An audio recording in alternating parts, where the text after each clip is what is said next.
With this now, I would like to call on stage Dr. Shyam Sundar Pathak to please come on stage and to please enlighten us with his thoughts. Please, sir, let's have a huge round of applause, ladies and gentlemen.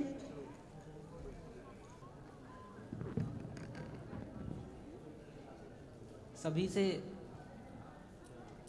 आज के इस विशाल और भव्य प्रांगण में मेरा आप सभी को नमस्कार। मैं श्याम सुंदर पाठक, असिस्टेंट कमिश्नर जीएसटी नोएडा, आपसे सिर्फ 2 मिनट आपका लेना चाहूँगा। आवाज़ आ रही है? और 2 छोटी छोटी कहानी सुनाऊंगा आपको। और मैं चाहता हूँ कि आप सब जो लोग इस प्रांगण में आज यहाँ हैं वो इसे एक एक शब्द को ध्यान से सुने और सिर्फ भाषण समझ के कि कोई भाषण मैं दे रहा हूँ, मेरा कोई उद्देश्य भाषण देने का नहीं है। सिर्फ 2 छोटी छोटी चीज़ें समझाऊंगा और शायद हम सब के लिए ये ज़रूरी है। सबसे पहले तो हमें इस समाज को कुछ ना कुछ देकर जाना है। अब क्यों देकर जाना है, उसके लिए एक छोटी सी कहानी है। एक 80-85 साल के वृद्ध थे। एक छोटा सा बच्चा उनके पास आता है और कहता है, बाबा, यही मौसम चल रहा था जो अब चल रहा है, बारिश का, और इस समय आप जानते हैं कि आम बहुत आते हैं। तो उनके हाथ में एक आम की गुठली थी। वो छोटा सा बच्चा आता है 3 साल का और कहता है, बाबा बाबा, ये गुठली का आप क्या कर रहे हो? बाबा बोले, बेटा ये मैं इसको बोऊंगा। बोले, बोना? कैसे बोते? तो बाबा ने फिर एक गड्ढा खोदा, उसमें गुठली डाल दी, मिट्टी डाल दी, पानी डाल दिया और बोले, अब ये बेटा मैंने बो दिया। बच्चा बोला, अब क्या होगा? बोले, अब क्या होगा बेटा, इसमें छोटा सा एक पेड़ निकलेगा। बोले, फिर क्या होगा? अरे फिर वो बड़ा हो जाएगा। फिर क्या होगा? फिर इसमें आम लगेंगे मीठे मीठे। बाबा बोले, खाओगे ना? बच्चा बोला, हाँ हाँ खाऊंगा, कल आ जाओ। अब तो बाबा बड़ी जोर से हंसे कि भाई इतनी जल्दी थोड़ा ना लगते हैं, टाइम लगता है। बच्चा बोला, कितना टाइम लगता है? बाबा बोले, बेटा सालों लग जाते हैं। कितने साल लगते हैं? बोले, 10 साल लगते हैं। तो बच्चा है ना, छूटते ही पूछता है, फिर क्यों बोल रहे हो? बाबा बोले, क्यों?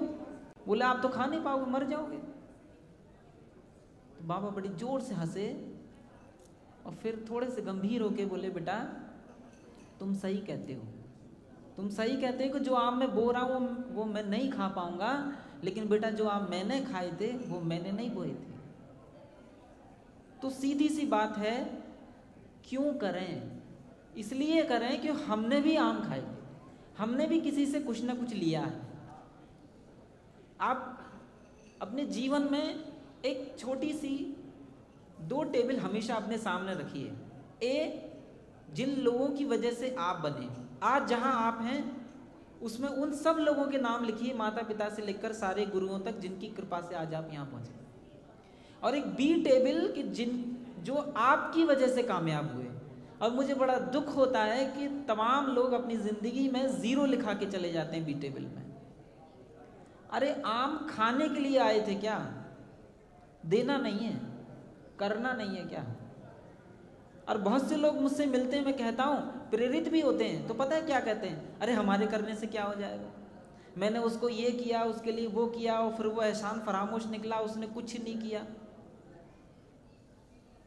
तो अब दूसरी कहानी सुना रहा हूँ और इसे कह के मैं अपनी वाणी को विराम दूंगा। ये बात तब की है जब समुद्र पर पुल बन रहा था। भगवान राम खड़े हुए पुल के निर्माण को देख रहे थे। हनुमान जी बड़े बड़े पहाड़ ला रहे थे, पर्वत ला रहे थे, और भी वानर अपनी अपनी क्षमता, अपनी शक्ति के हिसाब से जो है पत्थर ला रहे थे। भगवान राम देखते हैं कि एक छोटी सी गिलहरी है, वो बार बार समुद्र के पानी में जाती है, फिर बालू लपेटती है, पुल पर जाती है और पत्थरों के बीच में झाड़ आती है, फिर पानी में जाती है, बालू लपेटती है, फिर पत्थरों पर झाड़ आती है। ऐसा करते हुए जब उसको 2-3 घंटे हो गए, भगवान राम ने उसको बुलाया और उस गिलहरी से पूछते हैं, गिलहरी ये तुम कर क्या रही हो? गिलहरी ने कहा, प्रभु आप जिस पुनीत उद्देश्य के लिए, जिस पुण्य काम के लिए जा रहे हैं, मैं उसमें अपनी भी आहुति, अपनी भी जो है सहभागिता देना चाहती हूँ, लेकिन दुर्भाग्य है मेरा शरीर छोटा है, पत्थर में उठा नहीं सकती, तो मैंने सोचा क्यों ना पत्थरों के बीच में बालू भरकर पुल को मजबूत कर दूं। तो क्या हम गिलहरी भी नहीं बन सकते क्या? अरे किसने कहा है कि आप 100 लोगों की जिंदगी बदलो, 1000 की जिंदगी बदलो? अरे तो क्या एक की भी नहीं बदल सकते? क्या हम गिलहरी भी नहीं बदल सकते? हम किसी का जीवन नहीं बदल सकते तो क्या किसी को प्रेरित नहीं कर सकते? क्या किसी को हौसला नहीं दे सकते? क्या किसी के कंधे पर हाथ नहीं रख सकते कि बेटा तुम लड़ो, मैं तुम्हारे साथ हूं?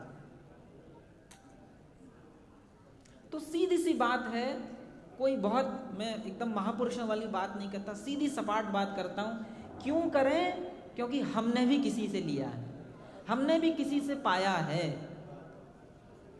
और कभी करते समय ये ना सोचें कि यार हमारे करने से क्या होगा, हमें गिलहरी भी बन जाएं। यदि हर आदमी गिलहरी बन जाए, हर परिवार एक एक, यदि गरीब बच्चे का, किसी भी मतलब ऐसे व्यक्ति का जो जरूरतमंद है उसकी मदद करने लगे, तो हमें किसी भी जो है दान दक्षिणाओं की आवश्यकता नहीं है, देश अपने आप बदल जाएगा। इन्हीं शब्दों के साथ मैं अपनी वाणी को विराम दूंगा। मैं आशा करता हूं कि आपको मेरी बात दिल में उतरी होगी, और सिर्फ उतारनी नहीं है भाई। एक जगह 3 मूर्तियां बिक रही थी, तीनों एक जैसी थी।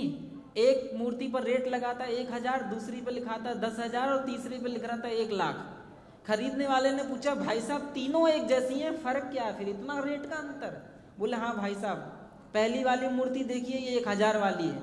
उसने पहली वाली मूर्ति के कान में धागा घुसाया, दूसरे से निकल गया। बोले ये भाई साहब 1000 वाली है। बोले दूसरी वाली मूर्ति जो 10,000 की है, इसमें ऐसा क्या है? उसने कहा देखो, कान में धागा घुसाया, मुंह से बाहर आ गया।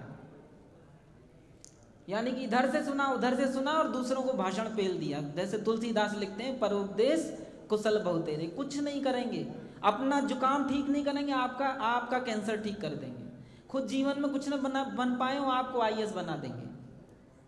खुद का इलाज ना होता हो, लेकिन आपको एकदम 24 घंटे में फिट कर देंगे। ये सब नहीं। उसने कहा भाई साहब तीसरी मूर्ति, उसने कहा तीसरी मूर्ति को गौर से देखो, ये 1 लाख वाली है। और ये 1 लाख की बात नहीं है, ये अमोल है। उसने कहा देखो, तीसरी मूर्ति के कान में धागा घुसाया, पेट में चला गया, बाहर नहीं आया। बोले ये 1 लाख वाली है। तो आज हम जो भी सुने, किसी से भी जो भी अच्छा लगे, उसे सिर्फ सुनकर एक कान से दूसरे से नहीं निकालना है, या किसी को जाकर कहानी या भाषण नहीं देना है, उसे अपने जीवन में उतारने की कोशिश करनी है। इन्हीं शब्दों के साथ आप सभी को पुनः नमस्कार, और IIU को बहुत बहुत धन्यवाद। आपको भी, you are a very good orator.